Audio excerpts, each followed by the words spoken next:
감사합니다. 그러니까 지금 말씀하신 대로는 조류 발생 후에 대량 발생 후에만 사용하는 게 아니라 사전에도 사용할 수 있다는 뜻인가요?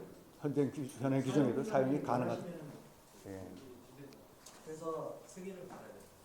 예, 물론 그거는 이제 그 총괄기관의 승인을 받아야 되는 부분이지만 예. 총괄기관은 어지간하면 사전 그 사용기관의 의견을 따르는 부분이거든요. 11조의 4항목인가요? 기타 조기 발생으로 인한 긴급한 조치가 필요한 경우라고 되어 있고, 조기 발생으로 항체 발생 민원이 있는 경우라고 여기 보시면 조리경보지 경계 단계 이상 발령한 경우 아까 대발생이라고 하셨는데 그건 아니고요. 조리경보지 지점의 경우에는 경계 단령 이상일 경우인 거고, 이 보시는 해석에 따라 가지고 침수 활동에 장애를 강요하는 경우, 기타 조리 발생으로 인해 긴급히 조치가 필요한 경우, 뭐 이런 경우들이 있으니까 어떻게 그거를 해석하느냐에 따라서 다른 거죠.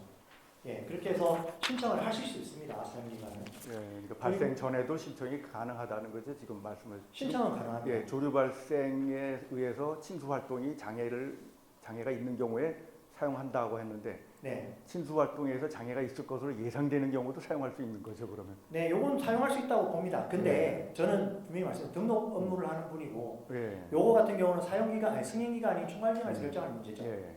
그러니까 이런 겁니다. 이게 기타 조리 발생으로 인한 긴급한 조치가 필요한 경우라는 게 예. 어떻게 되면 어떻게든 간에 해석이 될 수 있는 부분이잖아요. 예. 바로 이 조항 때문에 그렇게 해석될 수 있다는 거지 반드시 그렇다는 얘기는 드리지 못하겠습니다. 예. 그리고 아까 알루미늄용 같은 경우는 네. PH나 PHS가 네. 일부 등록되어 있는 거고요. 예. 마찬가지 아까 발제자 중에 한 분께서 말씀하셨다시피 등록 절차를 통해 가지고 등록한 후에 사용하시면 되는 부분입니다. 예. 예.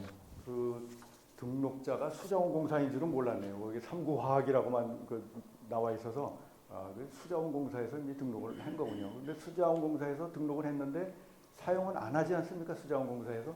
그것도 왜 그런지 궁금하고. 지금 예. 한번 다시 말씀드릴게요. 수자원공사에서 사용하지 않는 건 아닌 게 아니고요. 예. 그동안 이제 사용해 왔었는데 조리저금물질을 사용해 왔었는데 최근에는 이제 수자원공사 측에서도 뭐 물리적인 제거 방법이라든지 이런 부분들의 기술적 발전이 있다 보니까 그런 기술적인 사용을 좀 더 늘렸다라고 생각하는 게 맞을 것 같습니다. 제가 뭐 그쪽 기관은 아니기 때문에 그럴 거라고 생각은 합니다만은 따로 없으시죠? 예. 그러면 지금 말씀하셨는데 혹시 뭐 한수원이나 수자원공사나 농어촌공사 그에서 궁금하신 거 지금 규정에 대해서 이렇게 말씀을 하셨는데 명확하지 않고 궁금하신 거 있으면 질문을 해주시죠.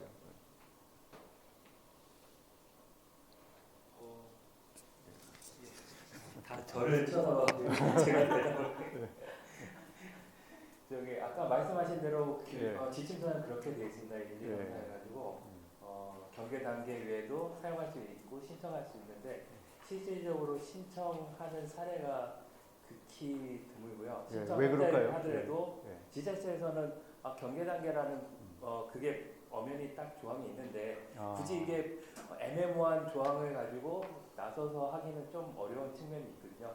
그리고 또 신청한다고 해서 다 되는 게 아니라 또 총괄 기관이라고 있습니다. 예를 들어 원주청, 환경청에서 신청했다고 다 해주느냐? 그것도 사실 그건 확답할 수 없는 상황이에요. 그러니까 이게 경계 단계도 아닌데 이거 이렇게 했다고 해줘라고 하는 사례가 극히 드물다고 저는 알고 있거든요. 그래서 실질적으로는 좀 모호한 조항이다라고 생각하고 있고요.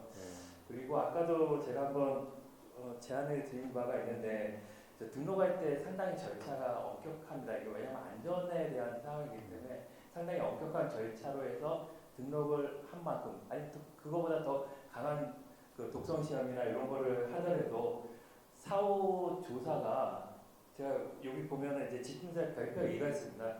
별표 2를 보면은 너무 복잡해요.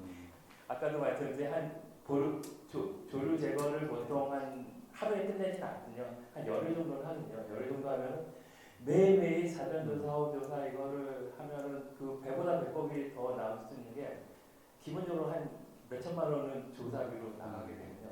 이런 조항은 예. 저 등록할 때 미리 충분히 더 강화시켜서 아까도 말씀드린 적극적인 행정을 해서 아예 그 업체에서 그 독성 시험 결과를 가지고 서류로 신다는 거 아니라 직접 하고 이렇게 관리해서 이 정도로 독성 시험이 없는 게 확실하다 그러면 사후 조사를 조금 더 유연하게 할 수 있는 그런 방안도 있지 않을까라고 저는 이제 현장에서 느낌대로 그렇게 말씀을 드리도록 하겠습니다. 예. 그리고 또 저도 이제 들으면서 궁금해진 게 그 등록업체가 삼구화학, 또 수자원공사 뭐 이렇게 돼 있는데 그러면 그 등록할 때 참여하지 않은 한수원도 사용할 수 있는 건가요? 없는 건가요? 네, 그 부분은 제품에 대한 부분이거든요. 예. 그러니까 쉽게 말하면 저희들에게 제출했을 때 구성 성분이라든지 나와 있는 부분의 제품을 이제 수자공사에서 제출한 거고 그에 대한 그 제품에 대한 이제 우리가 검토를 통해서 등록된 부분이기 때문에 해당 제품에는 어떤 기관에서든 사용해도 됩니다. 그래서 외가 붙어 있는 겁니다. 야, 일단 한 기관에서 등록을 했으면 근데 그 한수원에서도 써도 된다 이런 얘기죠. 써야 됩니다. 예, 그런데 거기 보면 기관에 허가를 받아야 돼요. 그러면 새로이 또 허가를 받아야 되는 건가요? 그래서 그거는 우리나라뿐만 아니라 예. 어느 나라도 다 똑같은 방식을 하고 있기 때문에 그러니까 등록이 된 거라도 사용하려면 수면 관리자가 또 다시 신청을 하고 또 승인을 받아야 되는 거네요. 예. 근데 그 과정에도 또 무슨 안전성 평가 이런 걸 다 해야 되는 겁니까? 사후 영향 조사. 사후 영향 조사하고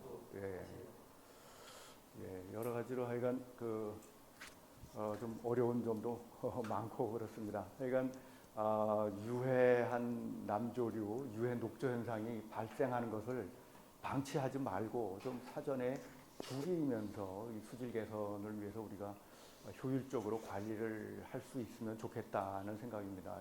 뭐 혹시 알루미늄이나 수처리제에 뭔가가 조금 찜찜한 구석이 있을지도 모르겠습니다만 적어도 유해 남조류가 독소를 발생시키는 그 피해보다는 적을 거라고 저는 생각합니다. 남조류의 독소가 워낙에 강하니까 그것을 사람이 먹거나 뭐 야생동물이 피해를 받는 거 생각하면은 그거는 우리가 사전에 좀 막아주는 것이 좋지 않을까 이런 생각을 하면서 오늘 시간이 다 돼가지고 여기서 마치도록 하겠습니다.